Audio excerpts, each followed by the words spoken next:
Salut à tous!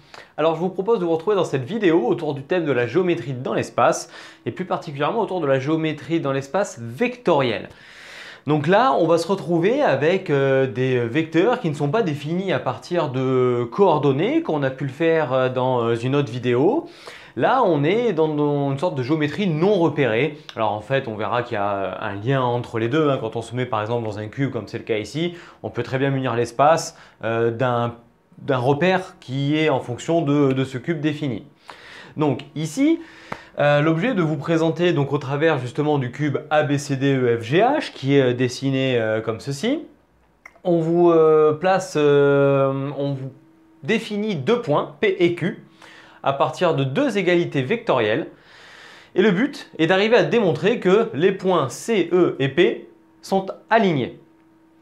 Alors, vous verrez qu'il y a un autre point ici, car on fera la continuité d'un exercice là-dessus dans une autre vidéo que je vous invite à aller voir une fois que vous aurez visualisé celle-ci.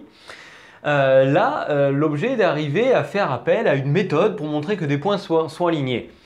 Rien de bien nouveau ici sur la méthodologie. Vous avez déjà vu et abordé cette méthode en seconde et normalement revenu un petit peu dessus en première pour montrer que des points sont alignés. 3 points en tout cas, on montre que deux vecteurs sont collinéaires.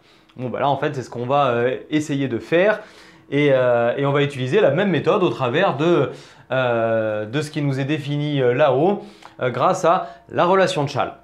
Donc en fait, le calcul qui va être fait pourrait très bien être abordé par des secondes et des premières, mais la partie géométrie dans l'espace purement est essentiellement faite pour les élèves de terminale en spécialité maths.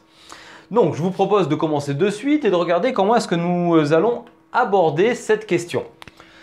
Donc il faut ici prendre une initiative et rédiger un petit peu. Donc on va dire pour montrer que C, E et P sont alignés, on va démontrer que CE en tant que vecteur et CP toujours en tant que vecteur sont collinéaires. Nous aurons donc deux vecteurs collinéaires avec la lettre C en commun, ce qui veut dire que les points seront alignés. Donc en fait, c'est cette bonne vieille méthode que vous avez déjà abordée les années précédentes. Donc en fait, pour essayer de répondre un peu à cette question, on peut soit utiliser les données de l'énoncé, et c'est ce qu'il faudra faire en tout cas pour une partie, et lorsque les données de l'énoncé fournies ici ne sont pas suffisantes, il faut ensuite aller visualiser la figure géométrique et voir éventuellement les décompositions de vecteurs ou les égalités de vecteurs en fonction de la forme géométrique proposée. Étant donné que nous avons un cube, nous pouvons par exemple affirmer que le vecteur AB est égal au vecteur DC ou encore que le vecteur EH est égal au vecteur FG. Puisque le cube est composé de carrés pour ses faces, donc on a ces égalités vectorielles qui sont tout à fait utilisables. Donc, là, il va falloir qu'on procède en deux temps. D'une part, exprimer CE, d'autre part, exprimer CP et voir ensuite à la fin s'il existe un lien entre les deux. Car je vous rappelle que des vecteurs sont collinéaires s'ils ont la même direction, ce qui se traduit par il existe un réel K tel que U égale K fois V. Donc là, c'est ce que nous allons chercher à voir et à déterminer, c'est le coefficient multiplicateur qui existe entre ces deux vecteurs. Donc, eh bien, on va commencer par le vecteur CE. CE, on regarde l'énoncé, il n'y a pas grand-chose qui nous le donne. Donc on peut aller regarder maintenant notre cube. CE, c'est une diagonale du cube qui relie ces deux points en partant de C et en arrivant à E. Donc en fait, on peut le décomposer en partant de C et en disant que ça va être CB, on se retrouve sur la face de devant, plus CD, on se retrouve en A, plus CG pour se retrouver en E. Donc, on va dire CE égale CB plus CD plus CG. Alors on pourrait se dire qu'on va s'arrêter là, mais on lève un petit peu la tête et on va parler ensuite du point P, et on voit que dans le point P, il y a les vecteurs AB, AD et AE. Il serait donc malin d'avoir les mêmes vecteurs dans CE et dans CP. Je vous propose de remplacer chacun de ces vecteurs-là par les vecteurs AB, AD, AE, si cela est possible. Regardons CB.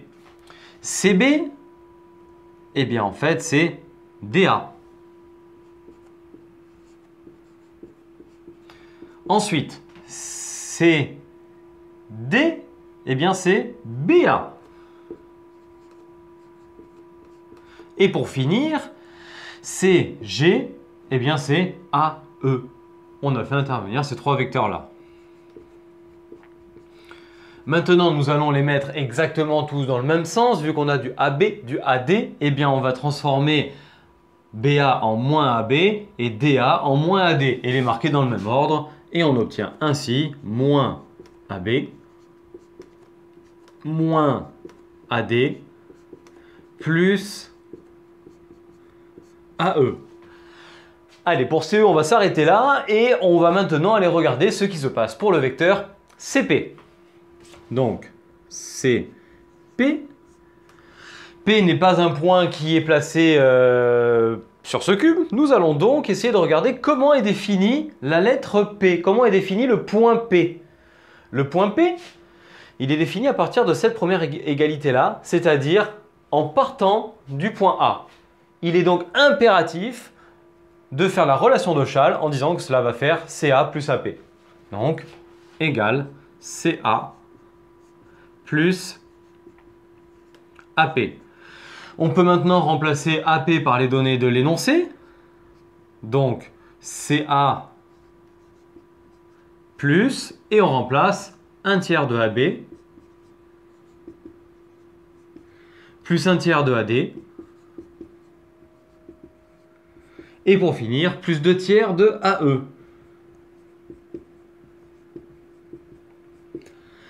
Alors, on a AB, AD, AE. Par contre, on a CA qui ne nous arrange pas par rapport à ce qu'on a ici. Donc, on peut maintenant lever la tête et regarder notre dessin. CA, c'est égal à quoi?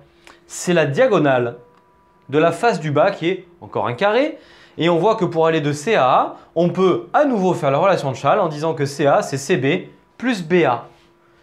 Et cela va nous faire apparaître les vecteurs voulus. Donc, CB plus BA, plus, et on réécrit pour le moment sans aucune modification le dessus.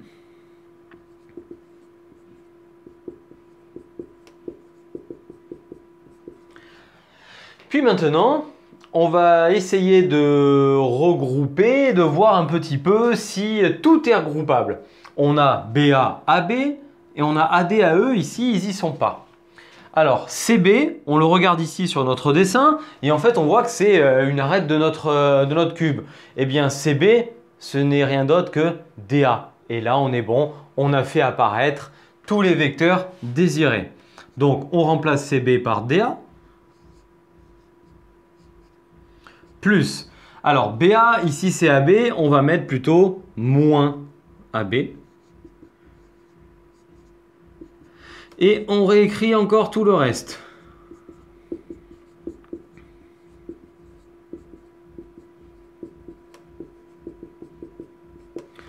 Alors, DA, AD, on va procéder de la même façon que pour BA et AB, on va mettre moins AD. Et on va pouvoir commencer à regrouper un petit peu. 1/3 de AB moins AB, ça fait moins 2/3 de AB. Je conserve encore le reste pour une petite dernière étape. Et après, on arrivera au bout. Alors, on a moins AD, 1/3 de AD. Ces deux-là peuvent se regrouper en moins 2/3 de AD. Donc, on va garder AB en premier, moins 2/3 de AB. Puis, moins 2/3 de AD. Et pour finir, plus 2/3 de AE. On a donc abouti à une expression de CE, puis une expression de CP, toutes les deux en fonction de AB, AD, AE. Et il est clair que si je multiplie cette expression-là par 2 tiers, pardon, j'obtiens exactement CP. Donc, on a une relation de collinéarité. Donc, ici, on peut dire qu'on obtient 2 tiers de CE qui est égal à CP. Ainsi, les vecteurs sont collinaires.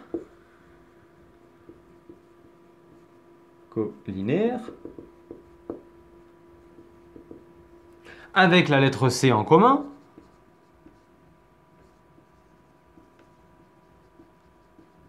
Donc, les points CEP, ce que l'on voulait, C, E et P, sont alignés.